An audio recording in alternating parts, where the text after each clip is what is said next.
Hi, it's Vic. Thanks for joining me today. And today I'm sharing a Slimline shaker card.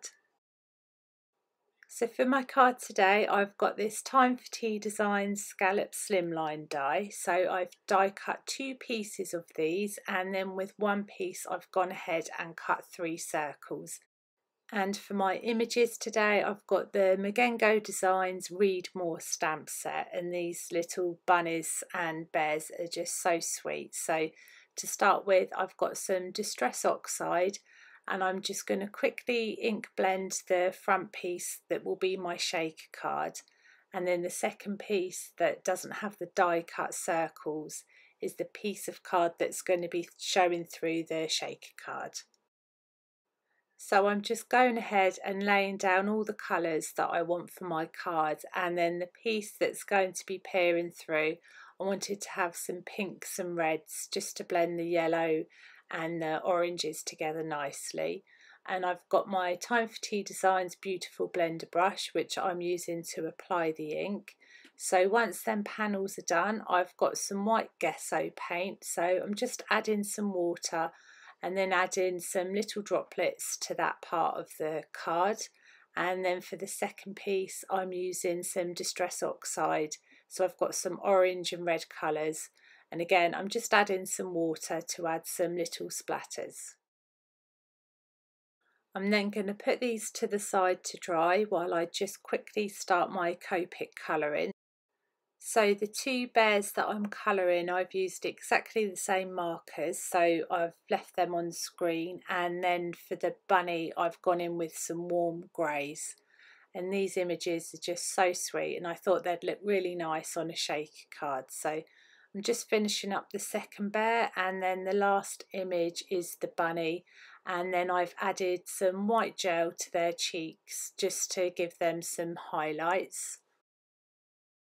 And once my colouring's complete, I've got a piece of acetate, so I've turned this front panel over and I'm just adding some PVA glue to this side, and then I'll go ahead and adhere that acetate piece down. And then once that's dry, I've also got some foam pads, so I'm just trimming these down with my scissors, and I'm going to be placing them all around the circles, making sure that the foam pads touch each other so no sequins come flying out once the shaker card's complete. So once all the foam pads are down, I'm going to peel off the backing paper because it's easier to do this before you fill them up with sequins.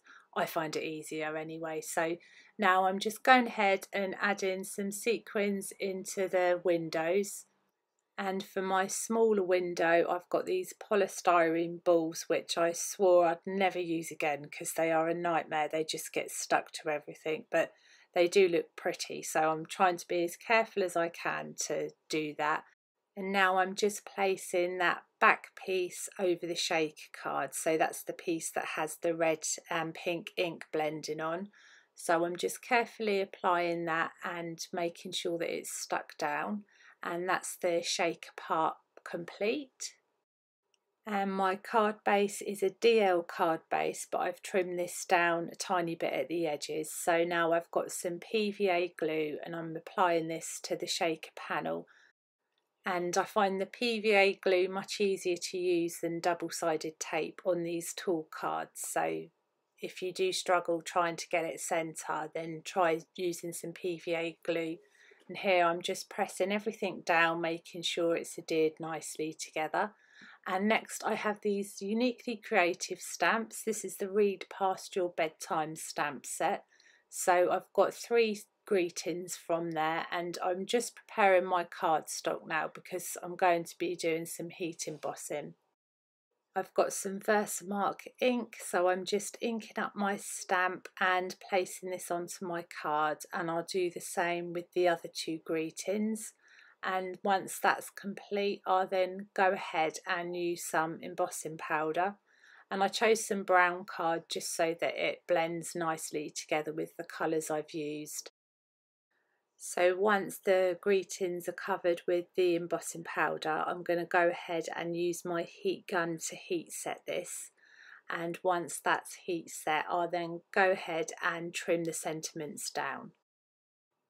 So now I'm just going to be adding some foam pads to all the images that I've coloured, and I'm going to be adhering these down onto my card base.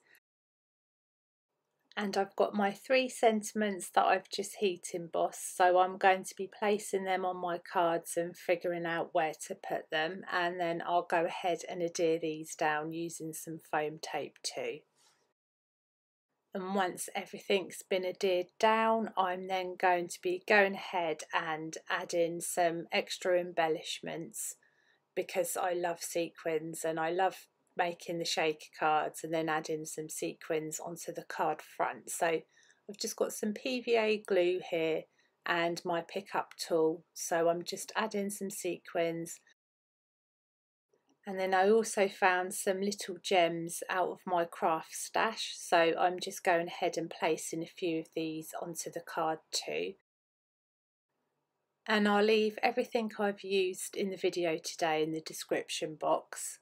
And once everything is adhered down and the sequins are down, our card is complete. So I hope you enjoyed the video today. Thank you so much for watching. Take care, bye.